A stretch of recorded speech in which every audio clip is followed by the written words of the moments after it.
Hello, everyone. We are Group 7, and our project is fluoride level observation in drinking water. We can also call it FLOW. And my name is Nyla Seymour. I am a computer engineering major here at UCF. My name is Elisa Johnston. I'm majoring in photonic science and engineering. Hello, everyone. My name is Nihiro Dorval, and I'm majoring in computer engineering. Hello, everyone. My name is Odane Lennox, and I am an electrical engineering major. Fluoride is naturally present in air, soil, water, and food, and is essential for dental health in the right amounts. According to World Health Organization, fluoride helps prevent tooth decay. An excessive fluoride intake can lead to health issues like dental and skeletal fluorosis. Many communities lack the means to monitor in their water, which can result in unsafe levels of fluoride consumption. Our solution is to develop an affordable and portable device to measure fluoride concentrations in drinking water. Our goals is to detect and measure fluoride concentration in drinking water with a precision of 0.1 milligram per liter and a detection limit of 0.1 milligram per liter as well. The device will display data in real time and lag it for future reference. We aim to develop a compact and affordable solution with both basic and advanced features such as Bluetooth integration and wireless data transfer. Our device will operate within detection range of 0.1 milligram per liter to 10 milligram per liter with an accuracy of 0.05 milligram per liter. It uses a laser diode with a wavelength of 532 nanometer to excite the fluoride sample, and a photodiode sensor will detect the emitted fluorescence at 567 nanometer. The device is powered by 5 volts USB power supply, and the response time will be under 10 seconds for each sample reading.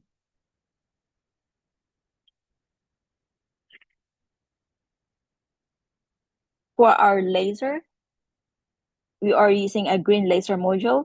It's fully self-contained laser diode, integrated laser driver circuit, a spherical lens optics, and surface polished glasses. The divergence of laser beam is measured at 0.6 milliradian. Is a very low divergence, meaning that the laser beam stays highly collimated for over long distances.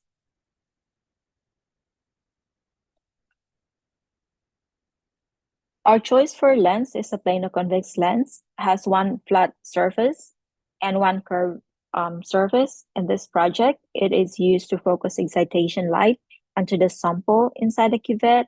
The curved surface helps to converge incoming collimated light into a small concentrated spot on the sample, ensuring efficient excitation of the fluorescent probe. This focused beam increases the intensity of fluorescent signal, improving detection sensitivity. We're using the one from Thorlabs. It has a focal length of 30 millimeter, cheaper, priced at $53.84.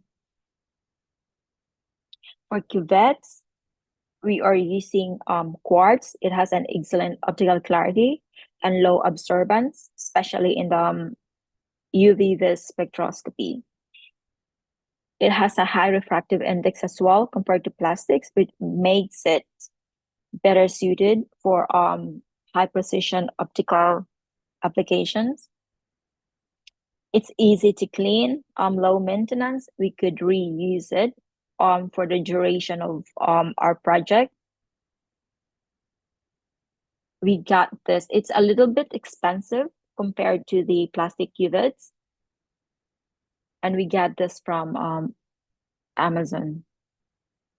For our probe, we're using a Rudimine B. It has an excitation wavelength at 546 nanometer, which is closer to our light source that has a 532 nanometer and an emission wavelength of 567. It's also the cheapest one. It's also the cheapest one in relation to other fluorescence probe on the market today. For our optical design constraints, we have the budget constraint. We have like careful selection of affordable components since we use our own money to acquire all the components. We prioritize cost-effective parts without compromising essential features. We source reliable components with short lead times, ensure flexibility in design to accommodate alternative parts if necessary. For accuracy and sensitivity, we selected high-quality sensors for precise fluoride concentration detection, implement calibration routine to maintain measurement accuracy. For size and portability, we design a compact and portable device for ease of use in field, consider lightweight components, and battery-powered operation.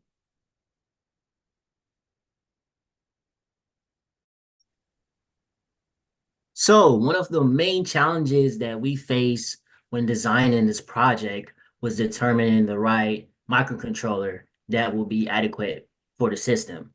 Some of the variables that we took in consideration was making sure the microcontroller had Bluetooth/Wi-Fi enabled interface, make sure the voltage supply was sufficient and compatible with the voltage regulators, keeping the costs low because this project is being funded out of our personal budget, and then also choosing a microcontroller that had a good speed and decent memory. Moving on, so the regulators that we selected, we actually came up with two different regulators and both were needed. The first one was a linear low dropout regulator on the right, and this one was directly responsible for supplying power to the microcontroller and the CP2102N USB to UART bridge.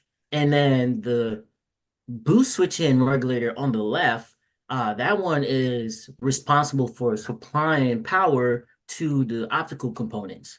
And some of the things we had to consider was making sure the regulators had good thermal shutdown protection, quality frequency, the efficiency of the regulators had to be high, because that all leads into heat dissipation and make sure we're keeping that low, and then the overall cost of the regulators and the overall voltage output range. So looking at the PCB layout, as we can see here in the schematic, we have the CP2102N bridge. We have the linear regulator, which is a TLV1117LV. We have tactile push buttons, which we have one for the reset and pull up, which is going to help boot and reset the microcontroller. We also have the ESP32 room, that -32D, that's a specific variant that we chose, and the boost switch and regulator that was previously mentioned. Then we also have 2x3 pin headers, and those are going to be used as to bias using wires to deliver power to the photodiode, the display. And then we also had a 2705 MOSFET that's actually used in tandem with the boost switch and regulator, and that one is connected directly to the enable pin on the boost switch and regulator, and that's going to be able to enable and disable that regulator, so we can control that using microcontroller. And then we also had additional peripherals like the LEDs, and then we also implemented a ESD protection circuit, because this PCB will be connected to a PC, and we need that to prevent any type of fire or unintentional heat. So we implemented it, protection circuit, and then we're using a USB micro B, and then we have diodes, resistors, capacitors, inductors. Now looking at the PCB board, as we can see right here, we are actually going with a two-layer board design, and then we have ground planes on both layers. And then for this, the intention was to make sure everything had good spacing, the traces had sufficient amount of space in between them. And so we went with an isolation of 20 mils, and then we kept the terminal around the same, so 20 mils as well for the terminal, and then the global width was around 15. That was sufficient enough for the design that we're using and for specifications. And then the tracing of the signal we kept at 10 minimum, and then the standard ground and power were 15 mils and above. And then some of the things that we actually did back during senior design one, where we calibrated and troubleshooted regulators. So we actually had linear regulators that we had on hand that were similar to the ones that we chose for the project, and we wanted to test and verify and see how they behaved and what characteristics we could gain from observing these regulators. So one that we chose to observe was the LM 430, and we tested it with max load at 5 volts and 1.5 amp. And as you can see here in the bottom right, you can see that it's showing 5, and it's kind of hard to see right here, but on the power supply is showing the right. That's what we use to regulate the load. It's showing the right load, and there was no discrepancies. But then we also try it with specification outside the recommended values, and then we're able to see here on the left side that it did drop, and we noticed that, and then we actually fried a few capacitors, and so learning about that, we were able to gain information in terms of like what to do and what not to do in terms of like designing the circuit and what works and don't work. And then PCB updates. So the PCBs were sent out last week. We used JLC PCB manufacturer as our supplier, and the PCB should be arriving sometime this week between the 19th and the 22nd. And then all remaining additional components that we bought off, whether it be Amazon or DigiKey, will be arriving tomorrow, September the 19th.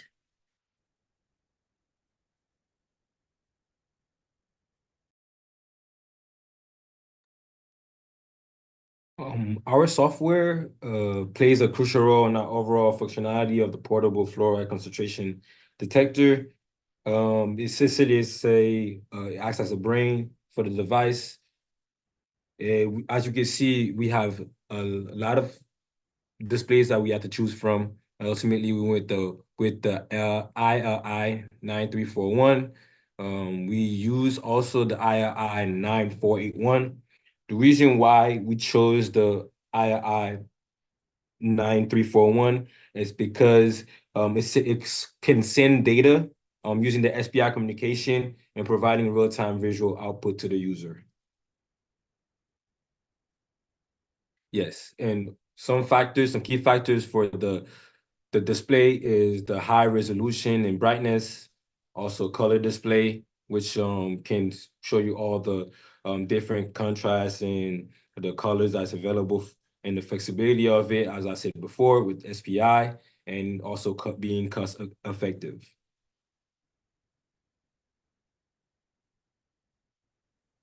The microcontroller that we chose, as Odin said before, was the ESP32, which permits us to interact with the sensor in the display via I2C and SPI protocols.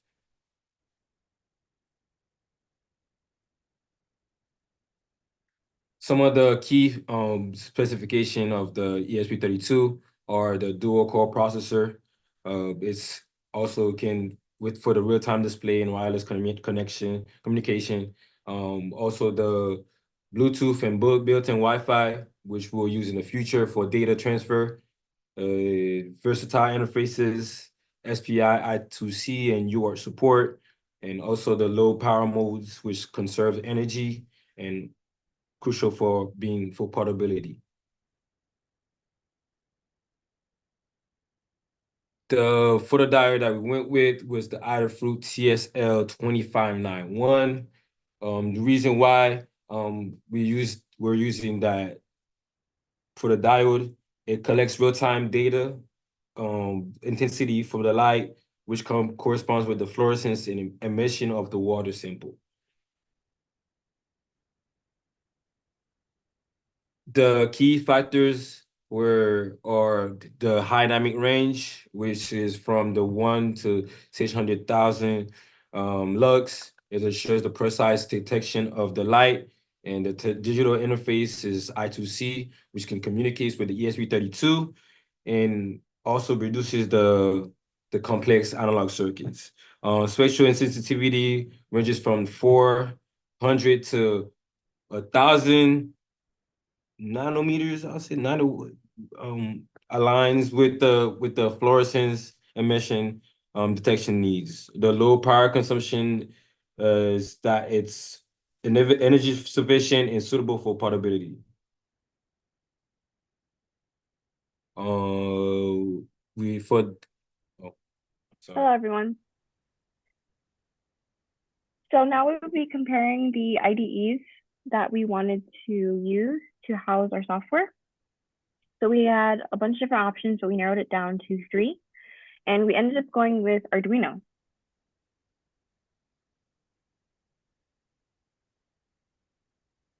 The reason we chose Arduino is because of its beginner-friendly interface.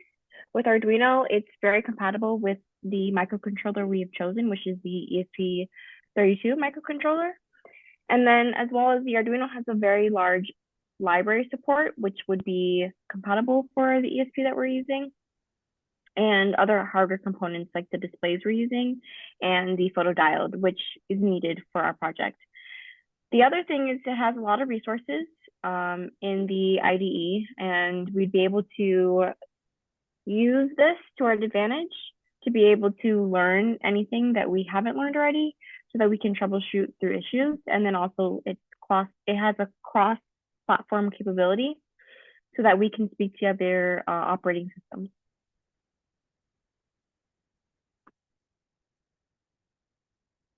So now I will be walking you through some of the software architecture for our project, and I will be focusing on 4 key diagrams.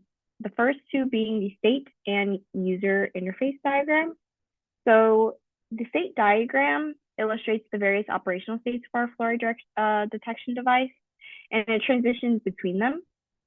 For this state diagram, we'll be starting at the idle state, so when the device is powered off. And this is where the device is awaiting input. And then once the user prepares the water sample and initiates the measurement, the device will be able to move to the sample preparation state when the device is on, but still idle. Once we're able to have our measurements where the system will be able to have our data acquisition model, we'll be able to input fluorescence signals, and then this will be able to have the device displaying results. Our next diagram is the user interface diagram, and the user interface diagram on the right, actually, it's able to highlight how the user will interact with our system. So with the interface, it'll be designed to be super user-friendly, and we'll be able to prepare the sample via simple instructions for the user. And then once the sample is ready, the interface switches to a real-time display of fluoride levels on our display. And then the user will be able to show or view the results immediately. Our next 2 diagrams is the data transfer and the class diagram. So for the data transfer diagram, it'll be able to show the information of how it flows between the system components. So we start with the photodiode, and that sends raw signal to the microcontroller, which is our ESP32. The microcontroller will be able to process this data using algorithms from the fluoride analyzer class that we'll be having in Arduino. And then once it's processed, the results are ready to be sent to 2 different places. The first is the display, and then the second is for the user, and that's where all of it will be stored. And then it'll be able to process the data, which will be conveyed and displayed on the actual OLED display. It'll be able to store the data in storage and then transmit it. And then the second diagram on this page, the class diagram, I will be discussing. And this diagram represents the structure of our software. so how each class will be communicating with each other. And this allows us to have user interface data logging, stuff like sensor modules and fluoride analyzer modules to be able to talk to one another. So we can have storage readings, ensuring user can track and review the fluoride levels over time, and also be able to go back into its history to be able to see the messages on the screen.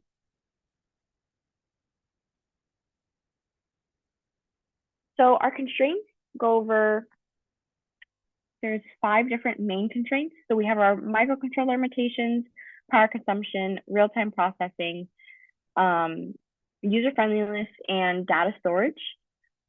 The overall system is that we want to make sure that this is very user friendly and that it's able to store as much data as possible without going over our power consumption, and making sure that our resources are managed really well. So some of that would be to make sure our software is optimized without going over memory limits, implementing power saving modes, and ensuring that our resources are managed, like I was saying, ensure that our software can process signals and provide feedback in real time, and maintain low latency, making sure that there's low delays, and then also making sure that we're designing software that's very easy to use for users who come from very different technical backgrounds. So currently we are testing our software, and on the left, the photo is the photodiode and our ESP microcontroller.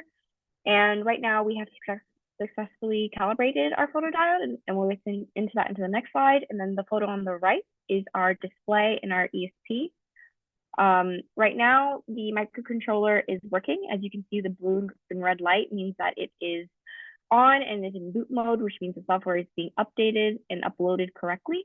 And then that is our current display.